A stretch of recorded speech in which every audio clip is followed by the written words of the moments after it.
देखिए, राज्यपाल से आज हम लोग मिले। इसका मेन मकसद ये था कि जेएसएससी सीजीएल का लड़ाई कोर्ट में पिछले 1 साल से चल रहा था। अभी लास्ट जब हियरिंग हुआ तो उस समय कोर्ट के द्वारा ये फैसला को रिजर्व रख लिया गया और कोर्ट ने ये साफ साफ कहा था कि अब किसी भी एविडेंस को हम नहीं लेंगे और ना कोई नया सबूत कोई पेश होगा, किसी भी तरीके कुछ हस्तक्षेप नहीं होगा।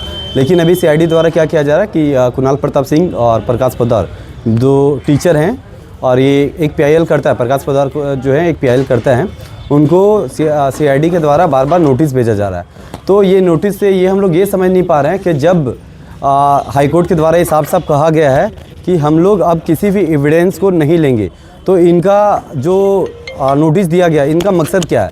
क्या इनका ये मकसद है कि हम लोग चूँकि जान रहे हैं, अपोजिट पार्टी ये जान रहे हैं या सरकार ये जान रही है कि इस केस को हम लोग हार रहे हैं, तो क्या ये कुणाल प्रताप सिंह, प्रकाश पोद्दार जो इनका मेन नेतृत्व करता थे ये हाईकोर्ट का लड़ाई का, तो क्या इनको अरेस्ट करके और ये सुप्रीम कोर्ट जा करके ये सोचते कि अगला पक्ष सुप्रीम कोर्ट ना जाए?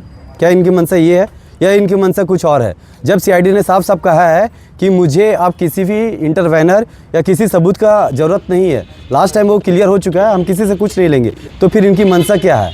इस मंशा को लेकर के हम लोग ये चाहते हैं कि झारखंड में जो है एक साफ तरीके से जो सुनवाई चल रहा है चले, जो भी फैसला होगा दोनों तरफ को मानी होनी चाहिए। क्या नाम हुआ? विनय मेहता। नहीं, ठीक है। विनय जी तो लगभग सारी बात बता ही दी है। जैसा कि पता है कि जेएसएससी सीजीएल पेपर लीक का जो मामला है वो माननीय न्यायालय में प्रक्रियाधीन है और उनका अंतिम सुनवाई भी हो चुकी है पिछले 3 नवंबर को, और फैसला को सुरक्षित रख लिया गया है। इस पेपर लीक मामले को लेकर के जो है पूरे झारखंड में छात्रों को जो जगाने का काम किए हैं आदरणीय कुणाल सर जी, आदरणीय प्रकाश सर जी, आदरणीय राजेश सर जी और समेत और भी कई लोग हैं जो इस लड़ाई को आगे बढ़ाने का काम किए हैं। मैं आज जो राज्यपाल जी से हम लोग जो मिलने गए थे उसमें मेन बात यही था कि जब मामला न्यायालय में है और न्यायालय में इसका अंतिम सुनवाई हो चुकी है, फैसला को सुरक्षित रख लिया गया, तो सीआईडी फिर किस मंशा से इन लोगों को बार बार जो है सो नोटिस भेज रही है कि आप लोग आइए। और नोटिस वैसे एक साधारण नोटिस नहीं है, नोटिस एकदम कड़ी चेतावनी के साथ, अगर आप नहीं आइएगा तो आपके खिलाफ जो है सो अरेस्ट वारंट निकाला जाएगा या आपके खिलाफ जो है सो कानूनी कार्रवाई की जाएगी।